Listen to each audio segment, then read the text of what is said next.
waliigalteen waajjira caffee Oromiyaa fi Yuunivarsiitii Oromiyaa bakka hooggansa maanajimentii qaamolee lamaanii argamanitti mallatteeffame. Waliigaltichis dhimmoota ijaarsa dandeettii, hojii qo'annoof qorannoo, carraawwan barnootaa fi bu'aa qabeessummaa dhaabbatichaa gama hundaan cimsuu irratti kan xiyyeeffatudha. Afyaa'iin caffee Oromiyaa Sa'aadaa Abdurrahman caffeen Oromiyaa qaama fedhii uummata naannoo keenyaa guutuuf imaanaa fudhatee hojjetaa jiru ta'uu himanii ergama isaa karaa beekumsaaf qorannoon deeggarameen raawwachuuf hojjechaa jiraachuu dubbatan.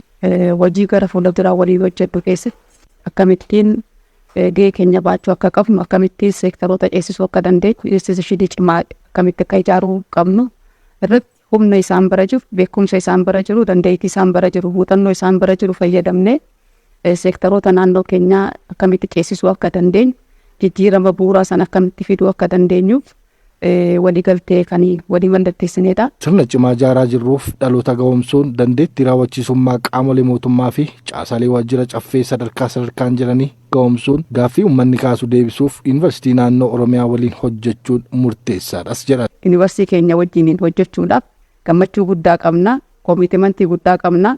Isin waliin taanee sadarkaadhaan gaaffiileen uummataa jiru, rakkooleen uummataa jiru karaa itti furamuu danda'uun bakka qo'annoo fi qorannoo barbaachisu qorannoo fi qorannoodhaan deeggaraadha.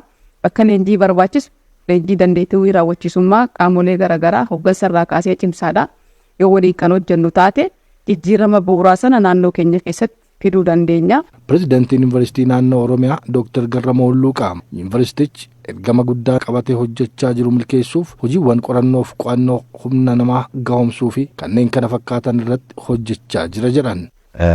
Leenjii public servantii, leenjii hooggantoota, qorannoof qo'annoo, gorsa, tajaajila gorsaa adda addaa fi baruuf barsiisuu akkuma yuunivarsiitii kamiyyuu akka gaggeessuuf karaa kallattii sadan arfan kanaan immoo humni raawwachiisummaa mootummaa naannoo keenya akka cimuuf yuunivarsiitii hundaa'edha.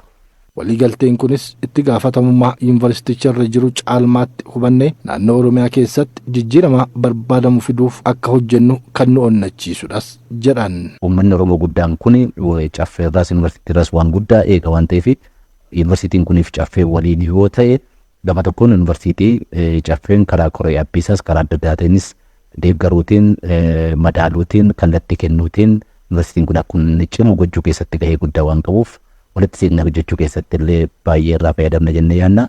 Gama biraatiin immoo kabajamu caffeen kun yoo cime uummata Oromootu cima waan ta'eef biyya Itoophiyaatu cima waan ta'eef as keessatti gaheen nuti qabnu guddaadha jedhamee caffeen kun nu faana walii galtee mallatteessuun nuuf kabaja guddaadha jechuudha.